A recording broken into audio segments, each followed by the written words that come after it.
مدینہ طیبہ میں سخت قحط پڑا ہوا تھا۔ لوگ بھوک سے تڑپ رہے تھے، اناج کے ایک ایک دانے کو ترس رہے تھے۔ چند لوگوں نے مال ذخیرہ کر رکھا تھا، وہ اسے مہنگے داموں فروخت کر رہے تھے۔ جن کے پاس پیسے تھے وہ تو اناج خرید کر اپنے پیٹ کی بھوک مٹا لیتے، اور جو غریب لوگ تھے وہ ترسنے لگے تھے۔ مسلمان بڑے پریشان تھے، چارہ نہ ملنے کی وجہ سے جانور بھی ہلاک ہو رہے تھے، بھوک کے مارے لوگوں کے چہرے زرد ہو رہے تھے۔ جو مالدار مسلمان تھے وہ وقتاً فوقتاً مسلمانوں کی بھوک مٹانے کے لیے ان میں سامان تقسیم کرتے، مگر وہ بھی چند دن چلتا اور پھر وہی فاقہ ہوتا۔ دن گزرتے جا رہے تھے، لوگ پریشان تھے۔ حضرت عبد الرحمن بن عوف رضی اللہ عنہ کا تجارتی قافلہ مدینہ سے باہر گیا ہوا تھا۔ انہیں شدت سے اپنے قافلے کے آنے کا انتظار تھا۔ لوگوں کی وہ امید تھی کہ حضرت عبد الرحمن بن عوف رضی اللہ عنہ ضرور ان کی مدد کریں گے۔ اب وہ ان کے قافلے کے آنے کا انتظار کرنے لگے تھے، مگر قافلے کی آمد کے کوئی آثار دکھائی نہ دے رہے تھے۔ لوگ بھوک سے لاغر اور کمزور ہو چکے تھے۔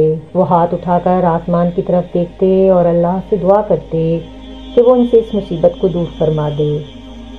اللہ کو اپنے بندوں کا امتحان لینا تھا۔ وہ اپنے بندوں کو آزمانا چاہتے تھے، وہ دیکھنا چاہتے تھے کہ ان کے بندے کتنے صابر ہیں اور کون ہے جو اس کی راہ میں ایسے وقت میں اپنا مال صرف کر سکے۔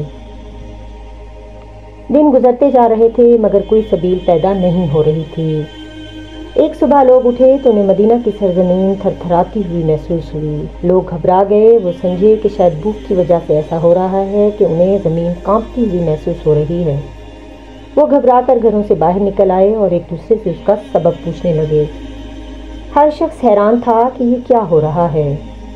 ابھی یہ باتیں ہو رہی تھیں کہ یہ خبر عام ہو گئی کہ مدینہ میں ایک بہت بڑا تجارتی قافلہ داخل ہوا ہے جو کھانے پینے کے سامان سے لدا ہوا ہے۔ یہ سن کر لوگوں کے چہرے خوشی سے کھل اٹھے۔ انہیں امید کی ایک کرن دکھائی دی تھی۔ یہ قافلہ حضرت عبد الرحمن بن عوف رضی اللہ عنہ کا تھا۔ اس قافلے میں 700 اونٹ صرف گیہوں، آٹے اور کھانے کی دوسری اشیاء سے لدے ہوئے تھے۔ عبد الرحمن بن عوف رضی اللہ عنہ کے پاس دولت کی کمی نہ تھی۔ وہ جس قدر دولت مند تھے ان کا ہاتھ اس قدر دراز تھا۔ وہ دونوں ہاتھوں سے اپنا مال لوگوں پر خرچ کرتے۔ حضرت عبد الرحمن بن عوف رضی اللہ عنہ کی فیاضی اور سخاوت کا یہ سلسلہ رسول اللہ صلی اللہ علیہ وسلم کی حیات مبارکہ ہی سے شروع ہو چکا تھا۔ وہ وقتاً فوقتاً قومی اور مذہبی ضروریات کے لیے بڑی بڑی رقمیں پیش کرتے تھے۔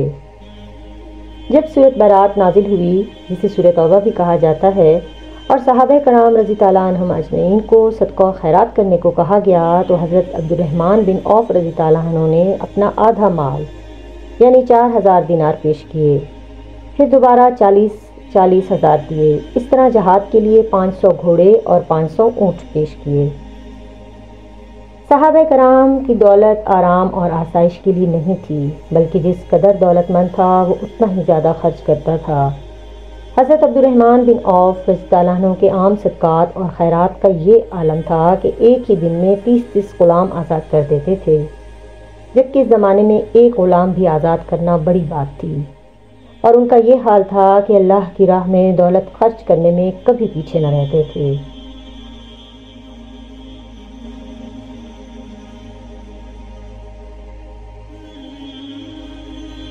حضرت عثمان غنی رضی اللہ عنہ کے ہاتھ فروخت کی اور سارا مال راہ خدا میں لگا دیا، لیکن اس فیاضی اور سخاوت کے باوجود ہر وقت اس فکر میں رہتے تھے کہ کہیں اس قدر دولت اور آسائش آخرت میں نقصان کا سبب نہ بنے۔